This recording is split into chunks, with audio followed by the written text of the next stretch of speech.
no more weeping. Scripture ndaverenga yoti Jesu ndokubva achema. Situation iripo ndobva John 11 wo understand inyaya Lazarus. So Jesu wauya achiziva zvaanofanirwa kuita zvokumutsa Lazaro. But any time yaanochema nyangwa achiziva zvaanofanirwa kuita uye achizvigona. So chiri kumuchemedza haisi situation yapindana naLazaro. Zvora kuti kana achitoziva kuti ndauya kuzomutsa Lazaro, his crying has nothing to do with death. Because already ane solution. So kuchema kwake ndo vandamboexplain kuita kuti tigone kuziva kuti kana akachema chakamuchemedza chii. Ichocho tikachiziva nesu hatichafanirwa kuchema nokuti akachema on our behalf. Jesu apa haasi kuchema kuti situation yakanyanya, atouya kuzomutsa Lazaro wacho. Solution anayo. Sachiri kumupa kuchema is not death. Chaari kuchema pane imwe level yekufa muvanhu irimo. Vanotaura vanoti kusaziva kufa. So pane lack of knowledge yekuti ndo inotochemedza kudarika situation. Situation iripo Jesu wacho anonzi resurrection and life. Ndiye kumuka ndiye upenyu. But paanouya his presence painosvika musituation yakafa, anosangana nevanhu vanochema vachiti Ishe dai manga muri pano, hanzvadzi yedu hayaifa. If you were here, which means in other words men are good. Nyangwe mauya, you missed the time. Dai manga muri pano, it means time ya mauya haisi sina value. Mainge mangauya kudhara. Saka Jesu chaari kuchema type iri kuchema kwaari isinga understand kuti God is good all the time. All the time God is good. Kuti situation yako haisi inofanirwa kukuchemedza. Kana uchiziva kuti Mwari waunonamata he is good all the time, anogona kurivhesa nyaya dzako dzese. So Jesu chiri kumuchemedza pamama asi munhu afa ari kuchemedzwa nevanhu vafirwa nokuti ndo vakatonyanyofha. Haasi kuchema Lazaro wafa, ari kuchema vafirwa vacho kuti ndo vasingazivi waari kudhira naye. Nokuti Jesu akataura kumashure akati I am resurrection and life. But Mary anga ambotaura chitaiwa tinotenda kuti hanza dzichamuka on resurrection. Remember, I need to read statement ya Mary. Mary anoti ndinotenda kuti hanza dzichamuka on the day of resurrection. To her resurrection was a day. To Jesus resurrection is the person. Ndini kumuka, I am resurrection. Mary arikutairwa ndinotenda kuti hanzvadzi yedu inomuka pazuva richamuka vamwe. So the church in understanding yekuti resurrection is a day. Jesu gati no haisi day, I am. Ndini kumuka wacho. Saka chapani kuchema kusaziva kuti Jesu ndiani. Nokuti iye ndiye kumuka kwete day. Chapamiri kuchema kutaiwa kune day racho. Saka Jesu akutaiwa musacheme kwa nekuda kwemadays. Nekuda kwekuti I am. Zvoda kuti mukasamuziva munochema. Tikasamuziva tinochemedzwa nezvisingatemedzi. Jacob mwana wake Joseph anakura, wakoma wakamubvisa jaketi wakarinyika muropa rebvudzi vakanoripurizenta. Jacob akachema titi mwana wangu afa, nokuti to him kuona ropa pajaketi isaini yekuti pane zvaitika mukomana atofa. But haasi kuziva kuti haana kufa, nyangwe pane evidence inenge rufu. So masituations ako ane evidence, but chinokupa kuchema kusaziva kuti Jesu unoti kudii pamusoro pechishishini yakwe.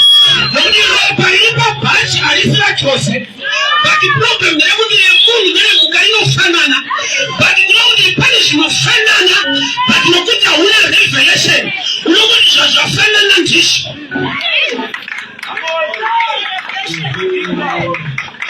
Pane paunofanana iwo usinganamati neanonamata. Wafunga wotokonguridza wotochema semunhu rikachinjikwa. Ropa rikauchinjikwa ndorakadeuka kuti wako upenyu hushanduke. Saka ukazvifananidza naye kunyika. Ndozvinoita kuti Jesu asvike paanonziwo akachema. Haasi kuchema Lazaro wafa. Ari kuchema type isingazivi chauya. Nokuti vari kudzokera kupast tense kuti dai manga muri pano. Which means mauya henyu but hapasisina. Wasana mozwana chitaka wakazvinonokera. It's never too late with God. Statement yakunzi wakazvinonokera. It's too late zvichaita. Zvinonzwa munhu asangana macho Mwari anochinja shena. Mwari akachinja life yako today. Ukazopa testimony unofunga kuti uri kufeka. Unoropafadzwa to a level yokuti anoti I will restore the years dzakadyiwa namupedza chose. Kuya kuti Mwari makore ari kudyiwa zvinhu zvako aikaona. But it's very mind restoration. So hanzi yaHazaro pano yakonzera kuti Jesu is solution. Hear me now. How can solution cry in the presence of challenge? Amen.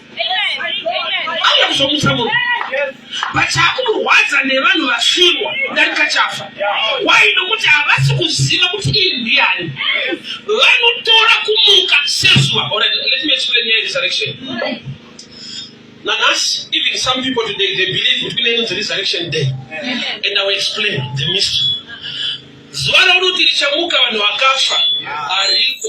Nokuti Bhaibheri rangu rinoti Jesu paachauya vakafa vachamuka. Kwete zuva parichakwana. Iye paachauya, which means he is the day. Hakuna zuva rinomuka vakafa. Nokuti dai ririko raigona kutokwana iye asati auya. Asi Bhaibheri rinoti iye paachauya vapenyu vachimuona nevakafa vachamuka. That he becomes the day. That the day harina nyaya, but the Jesus of the day ndiye ane nyaya.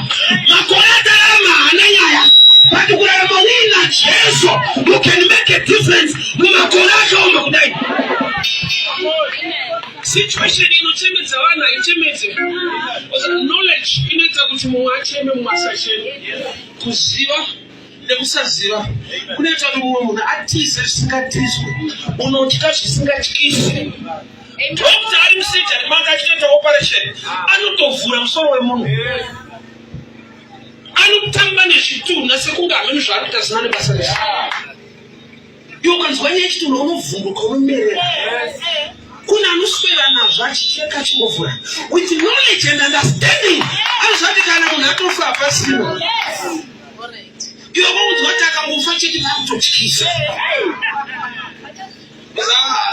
Nyaya dzaunonzwa dzinobuilda zvinhu in the spirit. Ukanzwa nzvimbo yaunofura nayo haiite, muso unofura nepo, even miti inokumhanyisa. Ndiri mwana mudiki taiti tichibva kumusha nebhasi, ndaiona miti ichimhanya. Pana akamboionawo mazana ichadaro. Zvoda kuti yange isingatombodaro, ndini ndaitodaro pamazuva angu.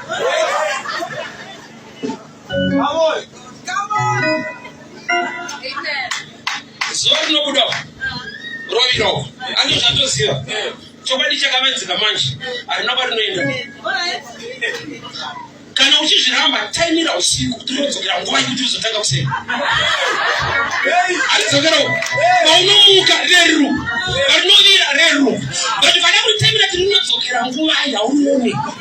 Inyaya yekuti harina kwaraenda, eti noirikuita rotate. Saka there are times yekuti hauna understanding, unofambisa zvisingafamba.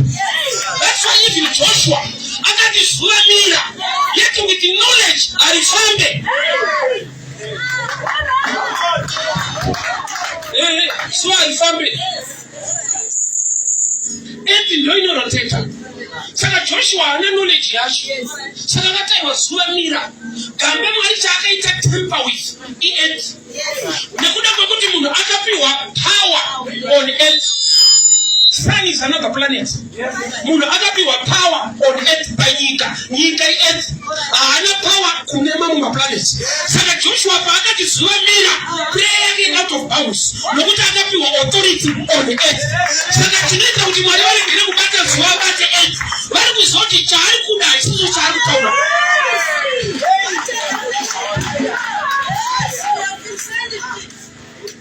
Lazaro wacho hanzvadzi dzake Jesu pauya havasi kufara, vari kutomupa mhosva.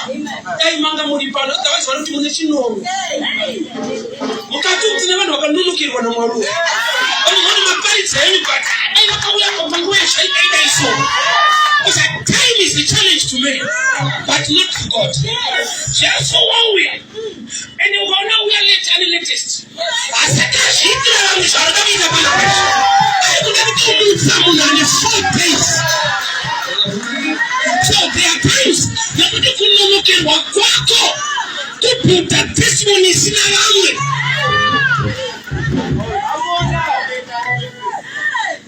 Akunonokera yes, but he according to his understanding ane chaari kuda kuratidza kunyika tisingagone kuratidzwa kana atikasike. So hanzvadzi yake inoti asidai manga muri pano, hanzvadzi yenda yaifa. So shoko marinoti Jesus wept, Jesu wakachema. Ari kuchemei? Ari kuchema the type of a church isinga understand kuti iye ndiani. Inomuziva kuti anomutsa anoporesa vanorwara. So havana another experience ne revelation kuzva kuti he can go beyond that. Haporesi vanorwara chete even zvikatofa. Solomon akatonga nyaya yemwana mumwe chete akasara upenyu. But Jesus, the one greater than Solomon, even wacho akafa anogona kutomutswa futi. Shoma kuti when you understand him better, auchemi chemi. Kuchema kune chekuita knowledge shoma ilipo. Haisi nyaya kuti nyaya yaitika inorwadza.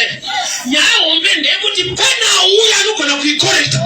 But nokuda kwokuti iwe unoshanda netime. Saka mukadzi ari kuti dai manga muri pano. Hanzvadzi yangu yaifa. Unoziva here kuti John 11:15. Maybe I need to read John 11:15. Chakafadza Jesu ndechekuti Lazaro wakafa iye asipo. John 11:15. I am glad for your sake that I was not there. Statement yakataura Jesu dai Martha akainzwa aiora mweya aisanamata futi. Jesu akatiudza vadzidzi vake ndinofara Lazaro afa ndisipo ndinofara. I'm so happy. I'm glad kufara. Zvaitika ndisipo, I'm so glad. Ivo vari kuti dai manga muri pano. Iye ari kutoti kutoshaika kwangu ipapo ndozvino zvinonyanya kundifadza. Why nekuda kuti zvandinoda kudemonstrate hazvidi ndiriko.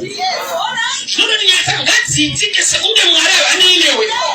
But vachitoziva kuti kana ndapinda munyaya yako uchaona kuti Lazaro akazova futi munhu akada kuurayiwa after kumutswa kwake. Bible ranoti they planned to kill Lazarus. Havasi kumuuraya because he's a preacher. Zvaitirwa zvinogona kudenga nyika yese kuti izive kunaka kwaMwari.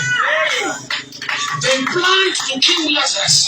Havasi kumurayira preaching was not one of the disciples. Testimony yake was too much. It was not the sermon. Why nokuti vanhu vakatarisa death vanoona iri the last thing kuti hapana chichaitwa. So vakatenda Jesu anoponesa vanorwara. Havana kuzotenda Jesu anoenda beyond that. So kusaziva kuti how the master can go kunoita kuti uchemedzere nyaya dzaanotokwanisa. I remember murume anonzi Jairus mwana wake afa. Ari kuenda kumba achifamba naJesu. Zvanzi kune vakabva kumba vakamuaprocha. Vakati don't trouble the master anymore. Your child is dead. Imagine kupiwa advice nevanhu iwe uina Mwari. Vakauya kune munhu ana Mwari vakati usanetse master, your child is dead. Thank God haasiri akadaira. Jesu ndiye akamuudza kuti only believe. Kuti zviriko kuti unopiwa message nevanhu uina Mwari. Problem ndeyekuti unonzwani ndopari nyaya. Ukatera time yavakumba ine umboo yokuti mwana afa. But havazoti wauina ndiani. Rimwe zita rake anonzi resurrection kumuka. Kune murume akaapproacha Jesu. Zvanzi Ishe ndoda kukutereka ndipei nguva neweika kwako. Anomutsa vakafa. Kuti wangu mudhara ndipei time ndofushira. Saka Jesu akamupindura mazuva anenge anorwadza. Akamuti rega vakafa avige vakafa. In other words ari kuti kusaziva kwako ndokufa kuti mutudi waunhamo nokuti makatofa. Let the dead bury the dead. This statement yekuti level yekusaziva kwako wakafa akafana nekunhamukoda kwedu. Saka kunzirega vakafa vige vakafa. Zvinotozikanwa kunzi hakuna akafa nenda kunhamu. Saka pajesu atara kufa kuti arikuti vakuru kusaziva kwenyu mutori mwenhamo iri kudiwa kunhamu. Let the dead bury the dead. It is your ignorance yakafanana nedeath. To an extent yekuti kunhamo kunonzodiwa type yenyu. Let the dead. Zvinoti hakuna akafa nenda kunhamo. Vapenyu vanoenda kunhamo yevakafa. But kana Jesu achiti rega vakafa vige vakafa, ari kuti mafiro awakaita iwewe ndiye mafiro akaitwako ndimi type inoenda kunhamo. Why? Because uneni anomutsa vakafa. So kusamuziva kwakaita kuti vacheme his presence. Kwakaita kuti vacheme. Ayo masituations anochemedza ariko. But there must come a time yekuti your crying sometimes reflect kuti une knowledge reka kuti hauna. Zvinorwadza nezvinorema. Moses akaiswa mubasket muNile River mutsipanda namai vake. Baba vanoti mwanasikana wafara auya kuzogeza. Akaona basket riripo akatuma muranda kundoritora. Muranda ndokubva atora basket akarumudza mwanasikana wafara. Mwanasikana wafara paakavhura basket, the baby began to cry. Number one thing chada tione chiri muna Moses. Achemere muranda. Basket rakabutakurwa nemuranda akakuchema kusvika ravhurwa nemwanasikana wafaro kuziva wekuchemera. Only sometimes unochemera munhu anenge iwewe ari maproblems ako.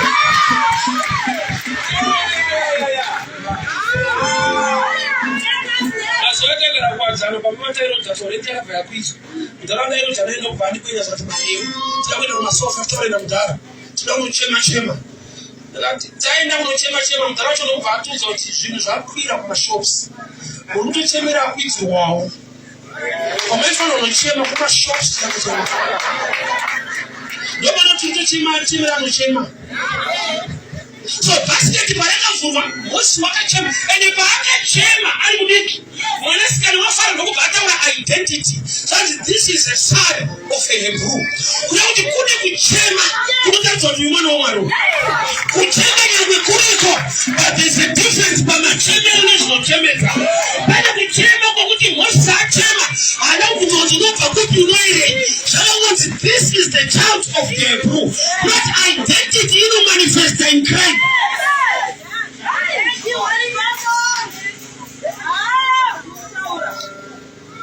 So Jesus wept. Haasi kuchema Lazarus afana kuzvigona zvokumutsa. Ari kuchema type yevanhu vasiri kucelebrate his presence. Vachiri kuacknowledge a problem in his presence. Luke chapter 7. Kune mwanakomana aenda kundovigwa. Zvati ndokubva vasvika pagedhi re9. Jesu ndokubva aona vanhu vaibuda muguta vachinoviga mwana. Jesu ndokuigiwa vakatakura chitunha. Ndokuenda kuna mai vachichema. Ndokubva ati woman, stop crying. Mai ava vachiri kuvachemedza mwana wavo akatofa necovid. But Jesu hatangi nekumutsa mwana. Nokuti ukamutsa mwana, mai vanotoregera kuchema automatically. But Jesu unotanga anyareredza amai chitunha chacho chiripo. Baba robva rati amai ndokubva vanyarara. Jesu akaenda kune mujaya akati mujaya muka. In other words, Jesu ari kudii? Ari kuti in my presence you must not continue to cry. Those situation isati yachinja, but kunyarara kwako kunodenda kuti ndichinje. Amai avo yekutanga vamutsirwa mwana. Vakatanga vadzimai nyarara